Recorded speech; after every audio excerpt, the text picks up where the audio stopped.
Assalamualaikum warahmatullahi wabarakatuh. Selamat pagi sahabat Krio dimanapun kalian berada. Tentunya jumpa lagi dengan kita dalam acara Krio On Case. Hari ini saya Wati selaku pembawa acara dan tentunya ditemani narasumber kita yang cantik yaitu Dr. Astri. Halo dok. Halo Sobat Krio. Bagaimana dok kabarnya pada pagi hari ini? Kabar saya baik. Baiklah sahabat Krio dimanapun kalian berada, hari ini kita akan membahas tentunya dengan topik yang menarik, yaitu tentang pertolongan pertama pada anak kejang demam. Apa sih yang akan dilakukan oleh orang tua sebelum anaknya dibawa ke rumah sakit? Baiklah dok, apa sih kejang demam itu? Bisa dokter jelaskan? Oke, baiklah. Untuk kejang demam itu sendiri adalah kejang yang diakibatkan oleh demam. Nah, untuk prosesnya biasanya terjadi karena proses ekstrakorneal atau di luar dari kepala. Untuk kejang demam ini biasanya terjadi pada usia anak 6 bulan sampai 5 tahun. Ciri khasnya adalah awalnya diawali dulu dengan demam, kemudian kejang. Setelah kejang, anak akan kembali dengan sadar. Oke dok, apa aja sih penyebab kejang itu? Oke, untuk penyebab kejang dari demam itu adalah demam yang timbul secara mendadak. Kemudian adanya faktor genetik di keluarganya, misalnya dari keluarga ibu ataupun dari keluarga ayah yang memiliki riwayat dari kejang demam. Untuk suhu sendiri, pada anak-anak itu memiliki suhu ambang kejang yang berbeda-beda. Ada anak yang suhu 38 dia sudah timbul kejang demam, namun ada juga anak yang suhu 40 derajat itu sudah muncul juga kejang demamnya. Jadi berbeda-beda.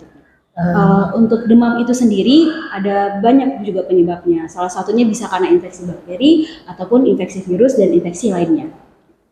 Oke dok, apa yang terjadi bila anaknya kejang-kejang? Oke, jadi pada saat anak kejang itu umumnya mata itu pada anak mendelik ke atas atau bisa matanya berkedip-kedip. Terus yang kedua, saat kejang ada tipe yang anaknya kejang itu kaku, kedua tangan dan kakinya kaku. Terus ada juga tipe yang kelojotan gitu dia.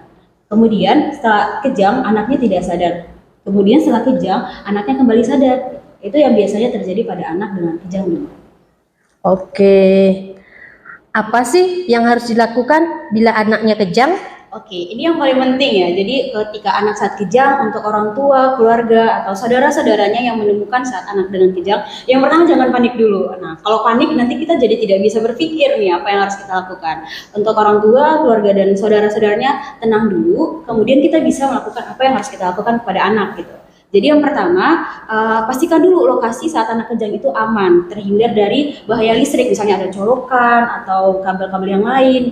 Terus untuk benda-benda yang pecah belah, nah kan saat anak kan tidak bisa melihat nih kondisinya. Jadi pastikan dulu kondisi saat anak kejang itu lingkungannya itu aman. Terus yang kedua, jangan miringkan anak dulu ke arah kiri ataupun ke kanan. Nah tujuannya adalah ketika ada makanan ataupun minuman itu tidak bisa masuk ke dalam tubuhnya ketika dimiringkan ke kiri atau kanan. Terus yang ketiga, ini banyak nih yang saya jumpai. Jadi ketika anaknya kejang dikasih minum, nah hal itu justru beresiko. Ketika anak kejang kan dia tidak sadar. Justru kalau kita kasih minum itu resiko bisa masuk ke paru-paru. Jadi ketika anak saat kejang tidak usah memberikan apapun ke dalam mulut anak, mau dikasih sendok atau kayu atau jari orang tua, supaya itu tidak usah. Terus selanjutnya ketika anak saat kejang itu yaudah biarkan anaknya kejang, tidak usah dipaksa untuk berhenti. Nah justru ketika orang tua maksa supaya berhenti itu kejangnya, itu resiko bisa patah tulang pada anak-anaknya. Kemudian saat kejang orang tua atau keluarga atau saudara itu bisa memvideokan saat anaknya kejang. Nanti diamati kejangnya yang gimana tipenya, yang kaku kah, kelojotan kah, terus berapa lama. Terus amati juga apakah kejangnya ini berulang lagi gitu. Nah kemudian setelah anak berhenti kejang, langsung segera dibawa ke IGD rumah sakit. Nah yang paling terdekat mungkin RSK Panting gitu. Kemudian video yang tadi itu dikasih tunjuk kepada dokter jaganya, biar dokternya bisa menilai, oh tipe kejangnya seperti ini. Oke dok, terus selanjutnya apakah kejang demam membuat anak menjadi bodoh atau menderita epilepsi di kemudian hari? Nah, kebanyakan untuk anak dengan kejang demam ini itu tidak akan mengakibatkan kerusakan pada otak, jadi tidak akan mengganggu perkembangan dari anak itu sendiri. Sebagian besar anak-anak itu dia dapat kembali normal setelah usia 5 atau 6 tahunnya. Namun bila ada misalnya kejangnya di luar usia, ada kejang kembali 5 sampai 6 tahun, kemudian ada kejang berulang yang terus-menerus, nah itu perlu kita investigasi dulu. Siapa tahu di luar itu ada penyebab lainnya.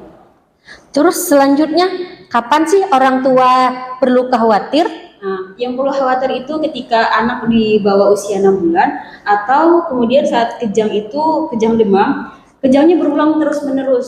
Setelah kejang, terus yang ketiga, setelah kejang anaknya tidak sadar atau justru malah tampaknya kesannya kok jadi sering tidur, kok jadi nggak responsif. Nah, itu kan kita curiganya ada infeksi di saluran di kepala atau di selaput kepalanya. Nah, untuk itu perlu pemeriksaan lebih lanjut untuk anak-anak dengan kondisi yang tadi. Terima kasih banyak, Dok, atas penjelasannya. Terus apakah ada pesan untuk sahabat Krio kita dimanapun mereka berada? Oke, aku ada pesan untuk orang tua, untuk anak-anak yang memang memiliki resiko kejang atau di keluarga yang tahu nih kan pasangan nih tahu keluarga saya ada nih yang pernah kejang demam atau dari keluarga pasangannya ada kejang demam. Nah itu perlu kita antisipasi untuk anaknya di rumah bisa kita sediakan starternya gitu. Yang pertama obat penurun demam itu harus ada di rumahnya. Jadi ketika anak kejang bisa diberikan langsung obat penurun demamnya. Kedua, saat anak kejang, saat anak demam, supaya suhunya tidak terlalu tinggi, lakukan kompres hangat kepada anaknya. Bisa di dahi, di bagian lipatan, di perut, dan itu bisa dilakukan kompres. Terus yang ketiga, bisa disediakan obat untuk anti kejangnya. Nah, untuk hal ini dikonsultasikan dulu dengan dokter anaknya untuk kira-kira berapa sih dosis yang cukup untuk anak ini. Nah, kayak gitu yang paling penting. Terus untuk memang ada anak dengan kejang demam, cobalah disediakan untuk termometer di rumahnya, jadi bisa dipantau suhu berapa anaknya kejang gitu. Mungkin itu aja untuk pesan untuk orang tua yang dengan kejang demam. Baiklah sahabat Krio, demikian topik kita untuk pada pagi hari ini. Sampai jumpa lagi di sahabat Krio Oncast selanjutnya. Salam hangat, nyaman, gesit di dalam pelayanan. Wassalamualaikum warahmatullahi wabarakatuh.